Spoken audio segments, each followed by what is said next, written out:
everyone. Welcome to Michelle's Inspiration Hour.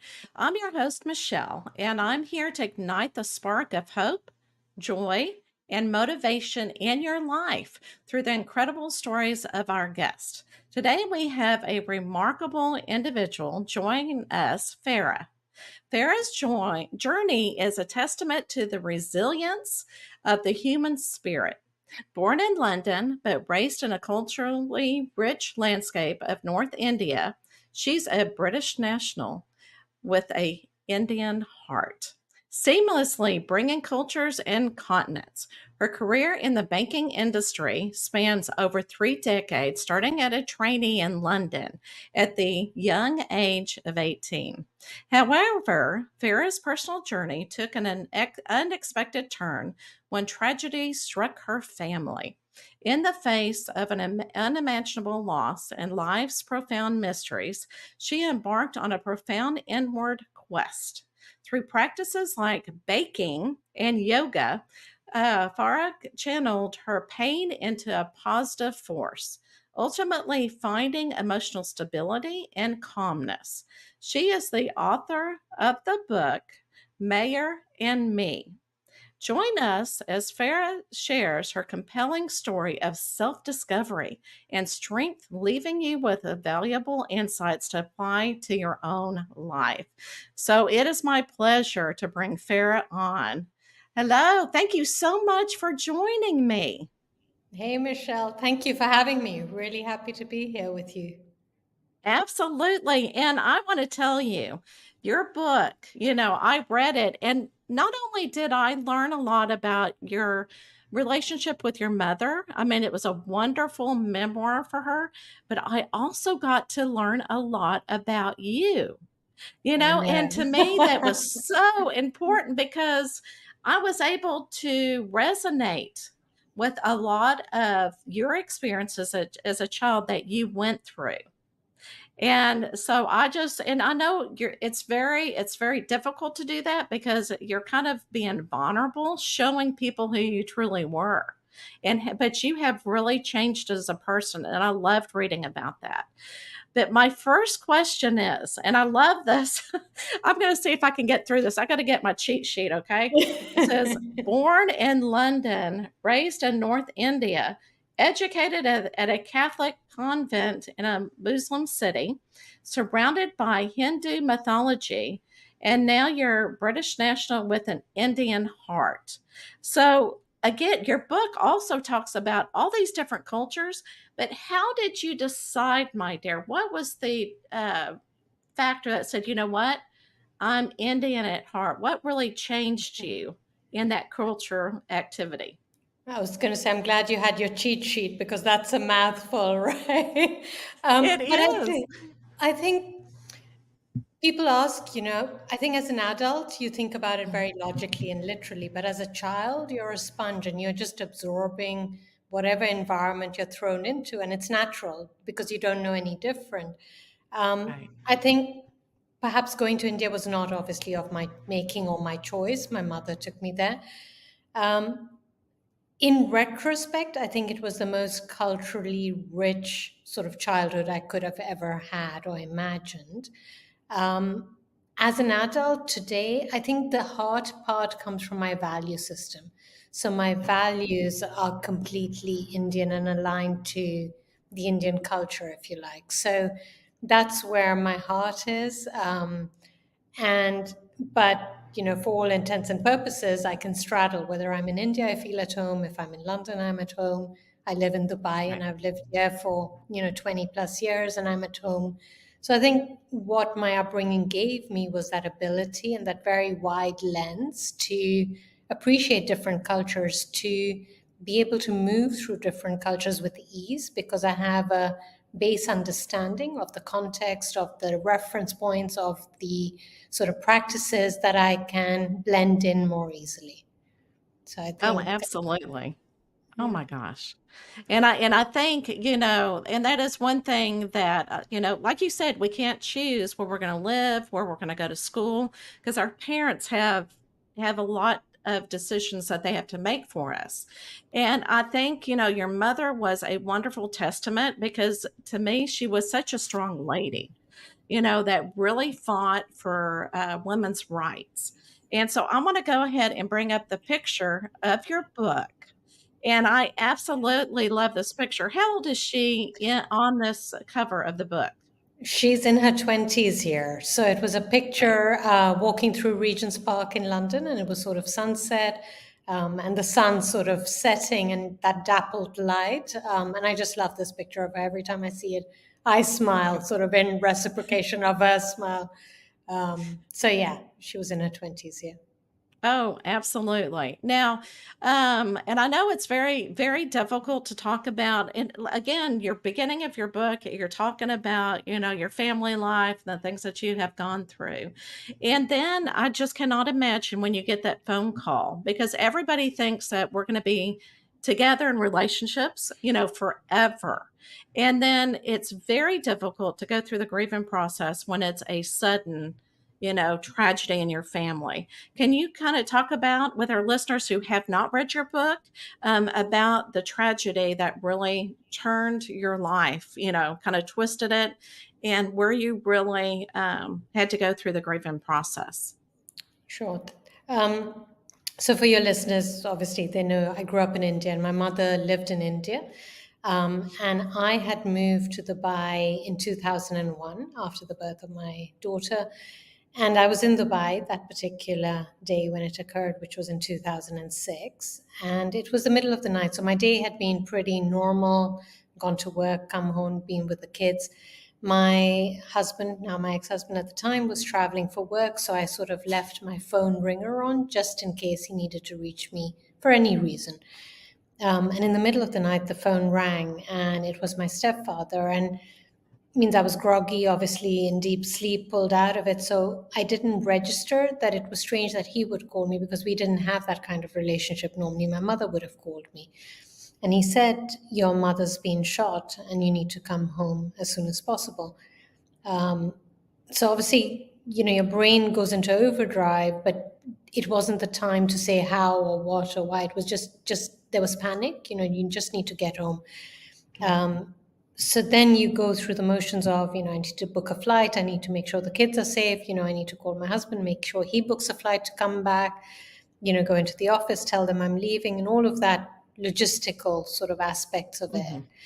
Hmm. And through the days, because my flight was later that same day in the afternoon after my husband would return, I'd been to the office, packed my bag, and people were just calling because no one expected mum to get through the day even, and they didn't want me to not get the chance to say bye bye to her in a way, right? Um, but I made it through. I got to the other side. I got to Delhi where my mother had been brought into. She had been airlifted from Lucknow because the medical facilities in the hometown couldn't sort of cater to her injuries. And I walked into the hospital and there were, the people were already there, friends, family, there was news reporters outside. And you walk through and I'm still, intellectually I know what's happened, but I think emotionally I hadn't quite absorbed or processed what I was going to see or what it meant, I feel. And then when I walk in and I see my mother strapped up to all the machinery and the doctors, and she's in ICU, and you go through the motions of scrubbing your hands and putting on your gown and your shoe covers and your hair hat, and you go through, and as you're going through those motions, the severity or the seriousness of the situation starts becoming more apparent, and you walk in and you see her, and that's when you realize, okay, this is life and death. This is not just an injury, because for me it doesn't matter what's happened. My mother's that strong that she will get through it. She'll be fine. We'll get through it. We'll figure it out. And that moment in the hospital when you see and you realize, okay, this is not a small thing. It's a huge big deal. And that's where the journey begins. And mum survived that gunshot for 25 days. She was in hospital. Her mind was very, very alert for the first couple of weeks. She was on a ventilator, but she was mouthing and gesticulating and talking and communicating.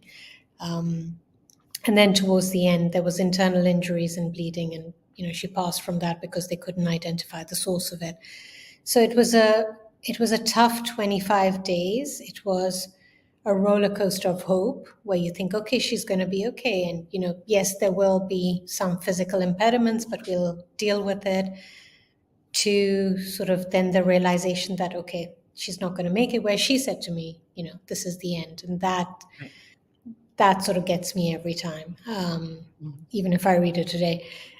Yeah. And to her passing, and then the journey of figuring out how do things like this happen to people like us or to people at all.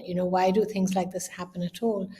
And where do we go from here, and where does she go, and what do I do, and how do I get on? So it's been a long process. I've had the years to figure some of it out, not all of it, and deal with it, and still remember her, but not let how she passed define my memory of her. My memory of her is the bright, vibrant, vivacious, larger than life Mhm. personality.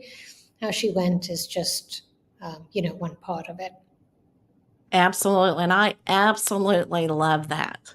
That you remember how she was and how vibrant she was and how strong she was.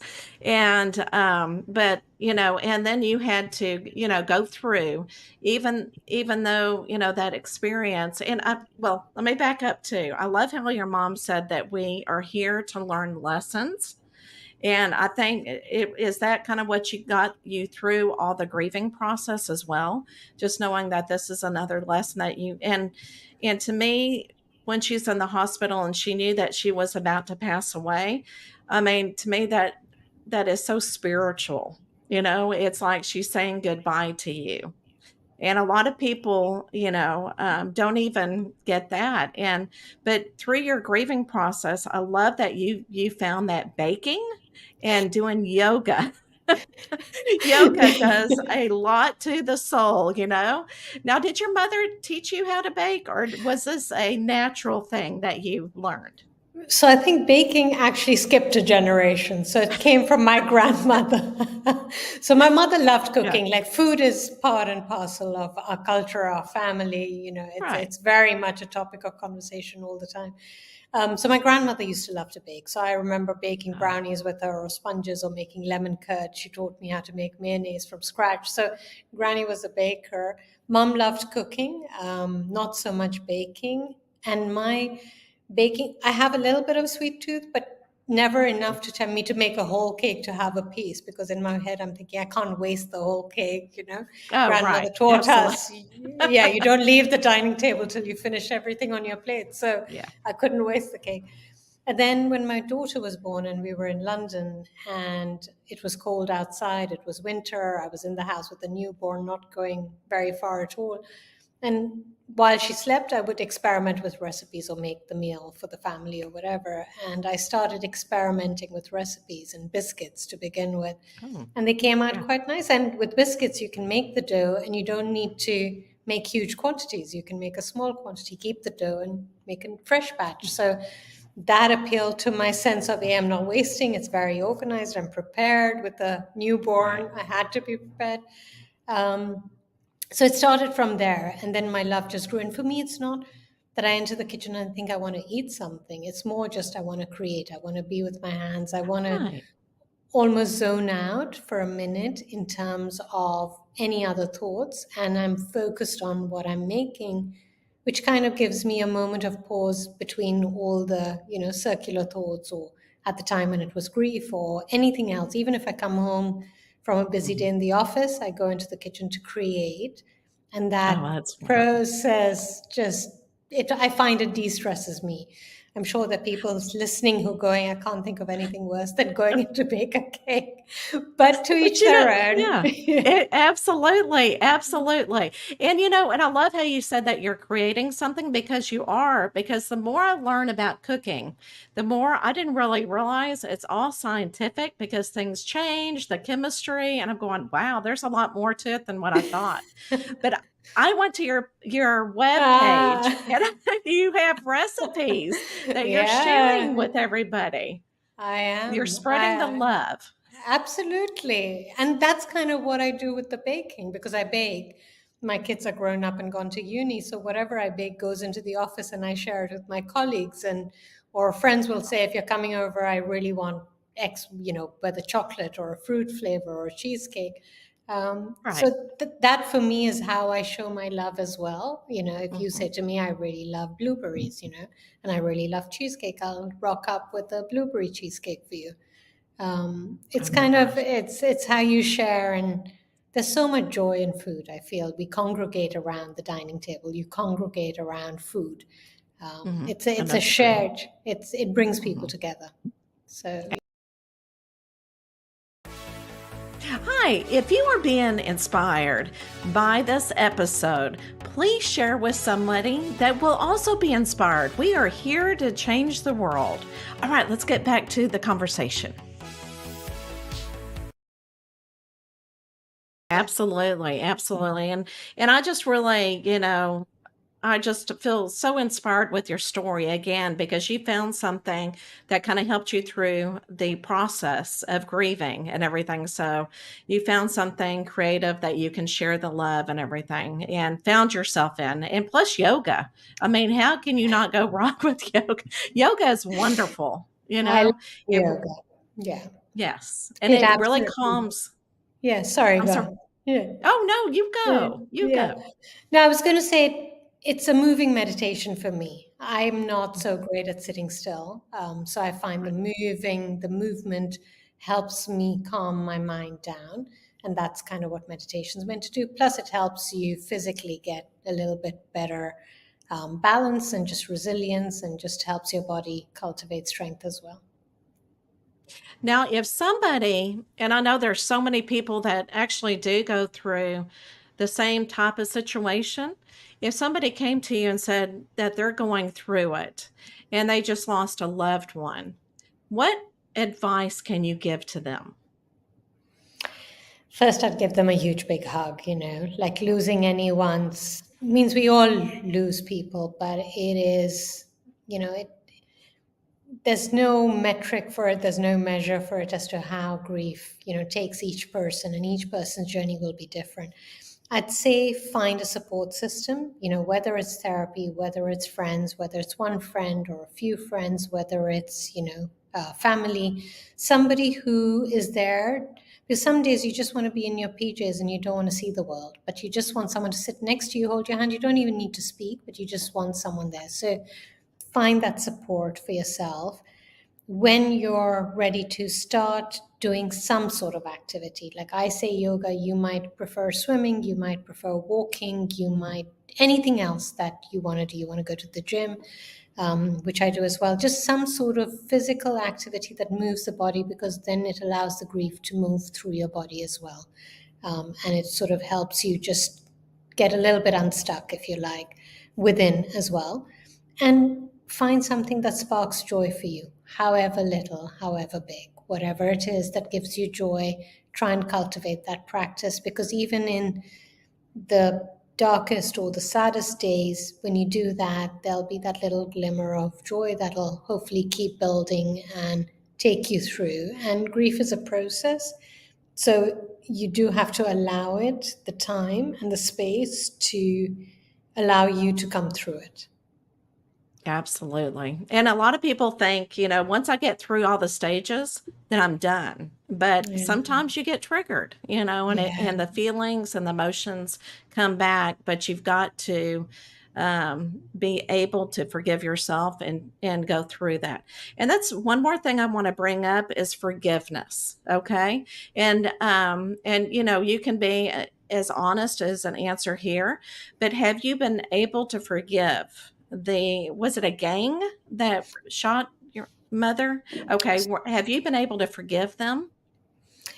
I think, hand on heart, I'd say yes, and I don't want to come across as all holier than thou or anything, but I Oh don't no. hold any, ill, like there's no resentment left, Hmm. because none of that is going to bring mom back, so Right. mom's gone. And if I want to be at peace with myself, be at peace with her memory, and remember her in, her full glory, then I'm not focusing so much on the end, and I have to let that part go which includes Right. forgiveness, or just letting go kind of thing. So maybe less of an act of forgiveness, more of just a passive do not resent it, do not hate kind of thing. But yeah, Right. Right. it's just letting it be and letting it pass. Mhm. And yeah. Well, thank you so much for sharing that. I know that's a difficult to answer, you know. So, I did want to bring up something that is in your book, and I want you, if it's okay, I love to hear you say this. I don't want to mispronounce anything. That's So, okay. It's humata, which is good thoughts, hukata, which is good words, and huvarashta, which is good deeds, which, as you mentioned at the start, I'm Parsi by faith, so we're Zoroastrian religion, which is an ancient Persian religion, and it's the philosophy of the religion. So my grandmother would always say to me, if you start with your thoughts being good, then your words and your deeds follow, you're in alignment, you're acting with integrity, you don't wish anyone harm. And it's almost good thoughts is what we say today, right? The power of now, it's manifestation, it's align, make sure you're thinking the thoughts of where you want to be and what you want to come into your life rather than what you don't, so that it's only the universe aligns to your thoughts and your energy. So it's the same sort of philosophy, just packaged a little different. oh, I love it. I love it. And that's at the very beginning of your book. And I went, oh, I love that. And you just, I love how you pronounce it. It just sounds so good. You need to do the recording of it. Okay. So I want to ask you, so if you are able to go back in your childhood and say something to yourself as a child, what would you say? I'd reassure that child that it's all going to be okay in the end, because that child was displaced. That child didn't know where it belonged, right? I'd moved from London Right. to India age 4, didn't speak the language, looked a little bit different, was always a little bit, different. And so there was this huge sense of, I think there was low self esteem for a long time. And there was the sense of, and to the point you made right at the beginning, was I British? Was I Indian? I wasn't Indian enough. When I went back to England, I wasn't British enough. So there was always the sense of who am I and where do I fit in? So if I could say anything back to that child, would be it'll be okay, and you'll grow into your skin, and you'll find your tribe, and you'll find your way. Oh, absolutely. What is one lesson that your mother taught you? So I know there's my so mom, many. yeah, no, but my mom was pretty unconventional in her life choices, where I'm probably the differences and similarities. I'm a little more conventional, perhaps, career in banking, did the Yeah. marriage and 2 kids and, all of that stuff. But when I was younger, and because I wanted to fit in, I would say to my mother, could she conform, not come to my school in trousers, smoking cigarettes? Could she, wear something a little more traditional for the day? And mom would always say, people are always going to talk. No matter what you do, people are going to talk. And you cannot stop people talking any more than you can stop dogs barking. Sounds a little bit harsh, but that was what she was saying. And she said, just live your life, just be who you are, and the right people will gravitate towards you. So that really stays with me today. Whenever I'm doing something that I think, oh my God, what are people? I'm like, it's okay. I cannot stop people talking. I just, as long as I know I'm acting with integrity, I'm doing the right thing, then I'm not too invested in everyone else's opinion. I love it. I love it. So, is there anything else that you want to talk about that we did not talk about? I think you got it all. You got to the heart of it. No, thank you so Well, and much. again, I just love the book because it really, talks about what you went through, like the everything that you went through as a child, what you learned, and then the relationship with your mom. I think it is a beautiful memoir for her. Thank you. It is. So It's a I think it's, labor of love. It's, oh, her legacy. absolutely. So, yeah. All right. Are you ready for the last question? Oh, wow. I don't know. It depends on the We'll question, see. right? Yeah. Let's see what comes up. Let's see how ready I am. And you'll be able to see it better whenever it stops and Okay. see what the answer. Hopefully you'll. Oh, Ooh. Okay. This is a funny story to tell. So Oh, good. when the book came out, and I've got a couple of ladies who are helping me with the marketing of the book and setting me up, and on Podmatch as well, where we've met. And I remember I reached out to one of them and I said, "Do I need any kind of media training?" And she was like, "Don't worry about it, Farah. You'll be a natural." I was like, "What if Oprah comes calling and invites me to meet her? I think I need media training." Oh, So she was yeah. like, "Yes to Oprah, but you'll be a natural." So that would be who I'd want to meet.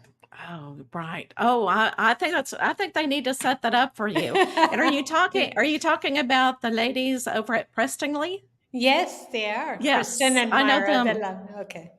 They're lovely Yes, I know ladies. them very well, so we can do a plug for them because they also Okay. helped me as well. Amazing. And Okay, then you yes, know. Yeah. amazing people. And they also introduced me to Podmatch as Okay. well.